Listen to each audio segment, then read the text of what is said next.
Ng hapong Pilipinas, Luzon, Visayas at Mindanao. Ito po ang inyong lingkod, Don Michael, ang jeepney driver na sweet lover at laging magbibigay ng serbisyo publiko sa ating mga kababayang Pilipino saan ka man sulok ng mundo. Magandang hapon po. At bago ang lahat, humihingi po ako ng pabor sa makapanood kung iyong magustuhan. Pwede mong i-like o i-share o i-subscribe dyan sa ating YouTube channel at pwede rin po dyan sa ating Facebook na inyong matutunghangayan sa mga sandaling ito. At ating pong pag-uusapan ang tatakbong mga politiko ngayon sa darating na Mayo. Kaya ako'y nananawagan sa lahat ng mga Pilipino na makapanood. Bakit kailangan po natin si Kuya Will ay husgahan? Bakit kailangan natin batikusin dyan sa nagbabatikos kay Kuya Will sa mga iba't ibang reporter o saan mang panig ng mundo na maraming mga batikos kay Kuya Will na sasabihin nyo nagbago ang kanyang isipan? Bakit wala ba siyang karapatan para magbago ng isipan dahil nakikita niya dyan sa atin sa Senado ang mga politiko ay nagkakagulo at parang mga grade 1. Si Kuya Will ay tao lang at talagang gusto niya makatulong sa ating mamayang mga Pilipino. Kaya panahon na diyan sa nagbabatikos. May nagawa ka na ba? Si Kuya Will ay mayroon ng napatunayan sa buhay niya na hindi niya na kailangan ipaliwanag. Sabi nga niya, hindi niya na kailangan ipaliwanag sa inyo. Pero siya ay may damdamin at pusong Pilipino at marami siyang napatunayan sa ating bansang Pilipinas na marami siyang natulungan at siya ay mayroon din karapatan para magbago ng isipan kung tatakbo ba siya o hindi. Pero diyan sa ibang mga politiko ng mga balimbing, bakit hindi yan ang inyong batikusin? Na ang sabi nila, kapag ako'y nanalo, ang mga Marcos ipapakulong ko. Pero nasaan ang taong ito na isang senador na nagsabing ipapakulong niya ang pamilya Marcos? Sa ngayon ay naandyan siya sa ticket o hanay ng line-up ng BBM.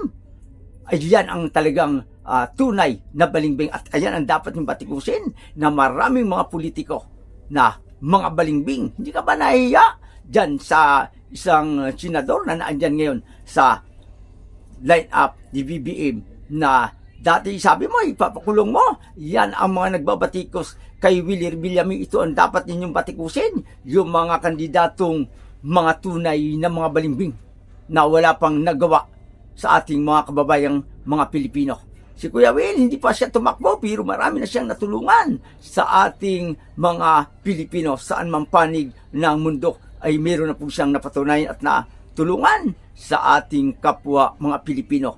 Kaya wala kang karapatan kung sino ka man na magbabatikos kay Kuya Will. Natatakbo siya bilang isang senador. Mahiya ka sa iyong sarili. Bakit ikaw? May natulungan ka na ba ng mga Pilipino? Diyan na marami tayong napapanood ng mga broadcaster o mga vlogger na bumabatikos dyan kay Kuya Will, na sa lahat ng mga batikos, ito ang tandaan ninyo. May nagawa ka na ba? May natulungan ka na bang Pilipino gaya ng nagawa ni Kuya Will para sa ating mga kababayan? Tanungin mo ang inyong sarili. Kaya bago ang lahat, humingi po ako ng suporta sa ating mga kandidato na tatakbo. Number 1, Bin Tulfo Laybitag at itong si Erwin Tulfo na nandito tayo sa ating maliit na estudyo, at si Camille Villar na talagang yan ay anak mayaman, at itong si Vic Soto, at marami pa itong line-up na nakasulat na hindi natin nadala ang ating alistahan. Yung ating mga kandidato na i-endorse sa lahat ng Pilipino makapanood, yan po ay dapat nating maibalik dyan sa Senado gaya ni Ping Lacson na talagang mayroon ng karanasan at talagang yan ay marami na siyang napatunayan sa buhay niya. Kahit port barrel, hindi niya tinanggap. Yan ay pinabahagi niya sa iba't ibang ahensya ng gobyerno. Yan ang tunay na kandidato. Kaya inuulit ko dyan sa mga bumabatikos kay Kuya Will, Revillame, tignan mo ang iyong sarili at para makita mo ikaw ay manalamin. Si Kuya Will ay wala pang karanasan sa politiko pero siya ay may karanasan na para tumulong sa mga tunay at nakakaraming mga Pilipino. At lalo na kapag siya ay naandyan, mas malawak pa ang kanyang magagawa para sa kanyang mga kababayan na gusto niyang tulungan. Hindi gaya ng ibang mga politiko dyan. Pag ako'y nanalo, ano-ano ang mga sinasabi. Mayroon pa sinasabi na kapag siya ay nanalo ulit, babatikusin niya o titignan ang mga kurap. Pero ngayon, nasaan siya?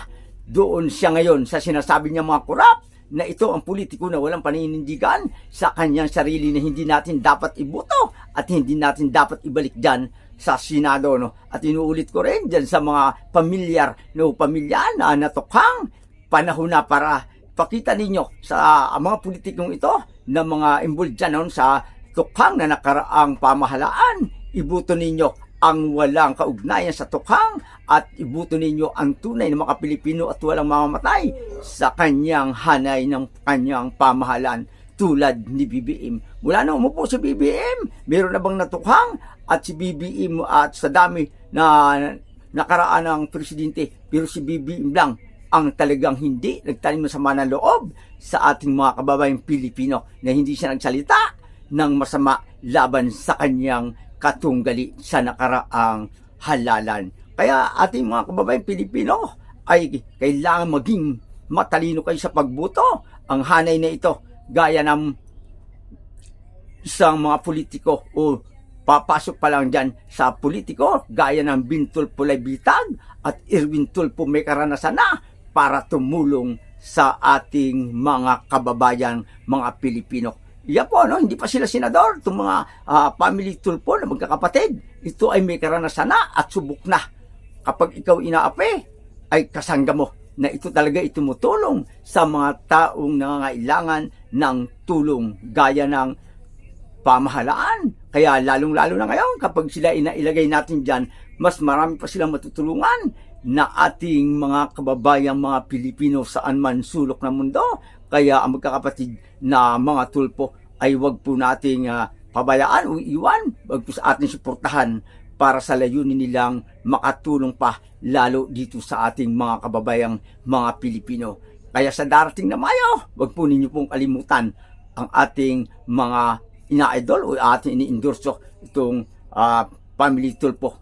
Talagang sila ay wag natin iwan dahil sila ay may karanasan na para tumulong sa ating mga kababayang Pilipino saan man sulok ng mundo. Kaya kayo dyan, mga nagbabatikos, dyan kay Willie Birlame, tignan mo ang sarili mo at wala ka pang napatunayan at huwag ka magsalita ng paiba-iba dahil ikaw ay wala pang napatunayan sa sarili mo ni kahit isang Pilipino yata ay wala ka pang natulungan.